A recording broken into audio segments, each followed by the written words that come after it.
C'est bon, il dans Chers internautes, la rationalité, l'objectivité et la vertu doivent être intégrées en nous. Nous devrions intégrer la rationalité, l'objectivité et la vertu. J'espère que vous allez bien et que vous vous portez à merveille et que vous commencez la semaine de la plus belle des manières. Mon coup de gueule pour cette semaine. Pour cette semaine, mon coup de gueule, ça va à l'endroit de ceux qui nous gouvernent. De ceux qui nous gouvernent. Je voudrais donc m'adresser à ceux qui nous gouvernent ce jour. Le régime de Yaoundé, ceux-là qui sont là depuis 43 ans. Mais je dis ceci, comment expliquer que des gens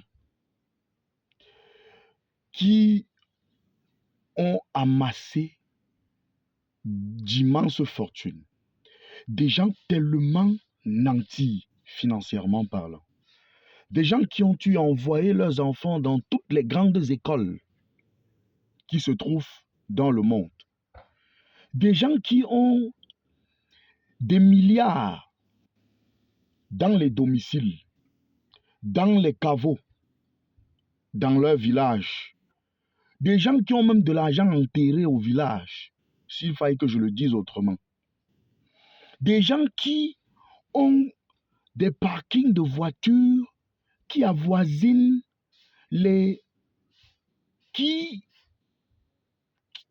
Quand je dis même qui avoisinent, pas qui avoisinent, des gens qui ont des parkings de voitures chiffrés à des milliards.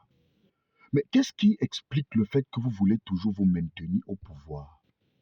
Vous avez de l'argent. Vous vous êtes enrichi sur le dos des Camerounais. Vous avez pourri la vie des Camerounais.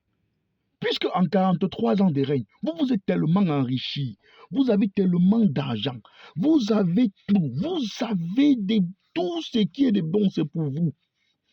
Les enfants sont dans les grandes écoles, partout. Mais vous voulez toujours vous accrocher au pouvoir, pourquoi? C'est vrai qu'on dit que l'homme est un éternel insatisfait. Mais à un moment donné, vous, c'est-à-dire les Atangandi, tous les gens là, les Laurent et So, vous pouvez même aller, même aux États-Unis, vivre, vous pouvez même aller aux îles Caïmans. Avec tout l'argent que vous avez, vous quittez même le pays, vous allez même vous réfugier quelque part, vous mangez tout l'argent là que vous avez. Puisque on sait que bon, peut-être il y a une certaine fortune que, effectivement, oui, si vous perdez le pouvoir, vous devriez justifier ce que vous aviez acquis, tous vos biens mal acquis. Vous allez le justifier, ça c'est une évidence. Mais honnêtement, en 43 ans de règne, on n'a pas d'eau, on n'a pas d'électricité. Le plateau, on n'a même pas de véritable, de grands hôpitaux. Nos hôpitaux manquent, c'est-à-dire si vous n'avez pas d'argent, même si vous êtes malade, si vous êtes malade et que vous n'avez pas d'argent, vous mourrez. Vous mourrez systématiquement. Ça, c'est clair. Si vous n'avez pas d'argent, vous mourrez. Mais entre-temps,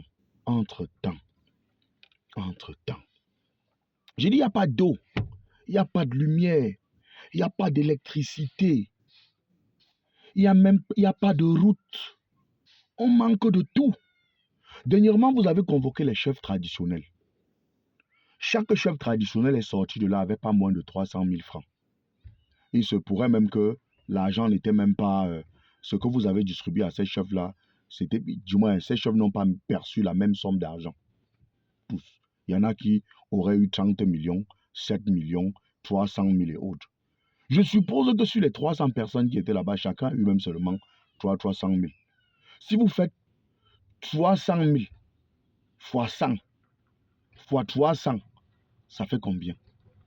300 000 fois 300. Si vous faites 300 000 seulement fois 3, ça donne d'abord 900 000. Et sur les 900 000, vous ajoutez 2 zéros, ça fait 90 millions. Maintenant, si on met même seulement 90 millions, est-ce que vous savez que les 90 millions là, c'est la vie d'au moins 1000 Camerounais. C'est la vie d'au moins 100 Camerounais. Prenons même seulement. D'au moins même 1000 Camerounais. Parce que les 90 millions là peuvent créer au moins, je dis, pour être le plus modeste possible, au moins 10 entreprises.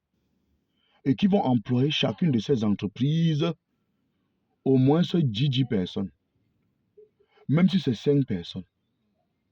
Et ces 5 personnes vont nourrir, je dis ces 5 personnes vont nourrir au moins, je dis ces 5 personnes vont nourrir dans leur domicile au moins 4 à 5 personnes. C'est-à-dire que vous employez quelqu'un qui a une famille, qui a 2, 3 enfants, en plus de lui-même sa femme.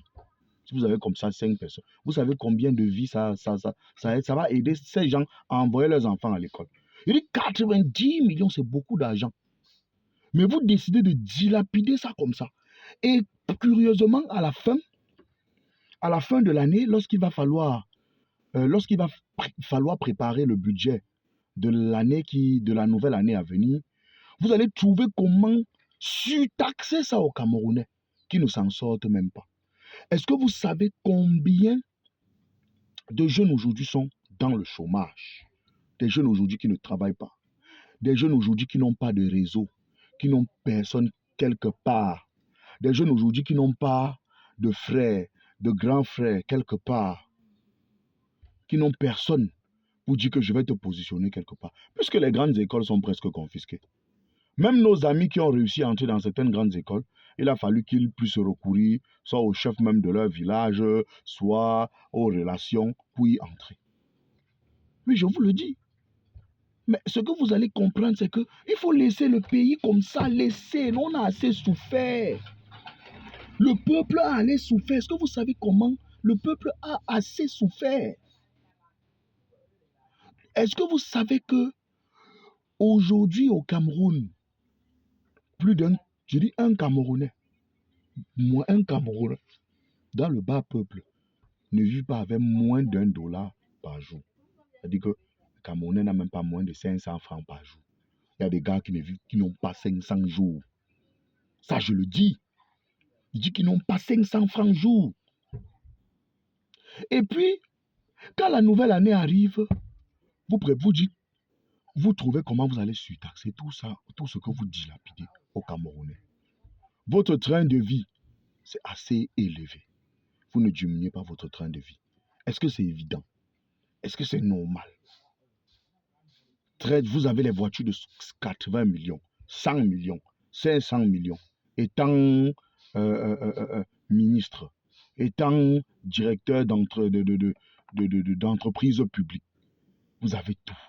Étant secrétaire dans les administrations et autres. Mais il faut quitter. Tous les ministres, tout ça là, quitter. Il faut laisser au moins le peuple. Si vous n'avez même pas souffert, est-ce que vous pensez même... Je sais que la fortune que vous avez amassée peut vous permettre de nourrir même vos enfants sur 5 générations, vos petits, et même petits enfants. Je le sais. Mais au moins, pensez aussi aux autres, aux enfants de ceux-là. Pensez aussi au petit peuple. Parce que je vais vous dire, hein, ces gens ne sont pas nombreux, ceux qui ont confisqué le pays et qui instrumentalisent qui manipulent les gens avec le tribalisme, qui n'existe d'ailleurs pas.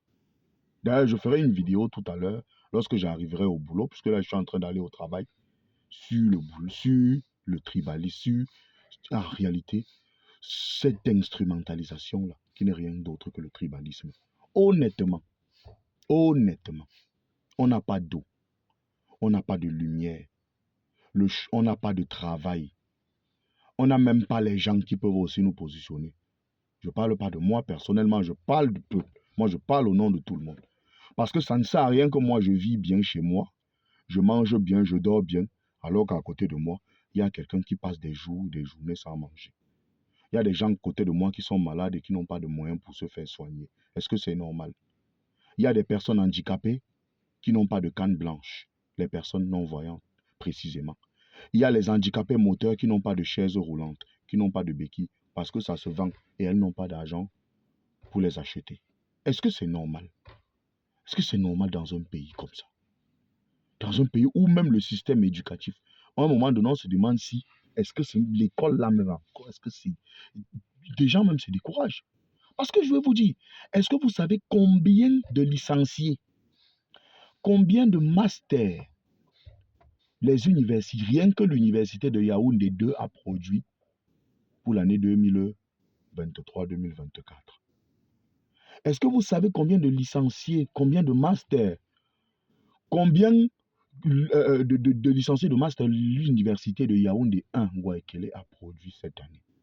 Avec leurs annexes, que ce soit l'université de Bertois et l'annexe même de l'université de Yaoundé 2 à Ebolova, l'université de Ngaoundéré, de Garoua, de Maroua même, l'université. Est-ce que vous savez combien d'étudiants, de licenciés et de masters les universités de Tchang, l'université de Tchang a produit pour l'année 2023-2024? Mais je vous assure que ces universités-là n'ont pas produit moins de 10 000 licenciés. Je ne dis pas de l'université, de toutes les universités du Cameroun, de l'ensemble des universités du Cameroun, n'ont pas produit moins de 10 000 licenciés et masters. Mais la plupart de ces gens sont où? Ce sont eux qui font de la sauvette, ce sont les vendeurs à la sauvette. Ce sont eux qui font le bain sikin, la moto. Un métier qu'on a légalisé au point où les gens aujourd'hui sont dans la moto. On a même fait un syndicat. Voilà ce que Paul Biya nous a laissé. Faire la moto aujourd'hui est un métier. C'est normal. Dans un pays comme le nôtre, c'est normal. Faire la moto aujourd'hui est un métier. C'est normal. Mais regardez comment le degré de pauvreté a envahi les Camerounais. Les Camerounais souffrent. Les gens souffrent dans ce pays. Les gens souffrent. Je vous assure. Je vous parle comme ça, la main sur le cœur. Les gens souffrent. Mais rendez-vous compte. Le ministère du Commerce a lancé une campagne de vente du riz de 50 kilos à 15 000 francs. Vous vous rendez compte que des gens vont s'aligner à 3 heures du matin. Des gens sortent de chez eux, ne dorment pas la nuit, sont dehors à 3 heures du matin et risquent les agressions. C'est-à-dire que les gars risquent de se faire agresser par des bandits. Ils vont s'aligner de 3 heures jusqu'à 14 heures pour acheter le sac de riz qu'on vend à 27 000, à 15 000. Vous ne voyez pas que c'est parce que la pauvreté là est grave. Et c'est même comme si le riz là, vous êtes même déjà en train de faire une campagne. C'est déjà une sorte de projet de campagne du RDPC. Donc ils sont même déjà en campagne. Vous laissez le riz à 15 000. Les gens s'alignent de 3 heures à 14 heures pour acheter un sac de riz. De 6 heures à 16 heures, 17 heures pour acheter un sac de riz. Et après cela, il y a certains ministres dans ce pays qui, je dis certains ministres dans ce pays, je ne veux pas seulement citer, qui, certains jours de la semaine, distribuent aux personnes handicapées 1000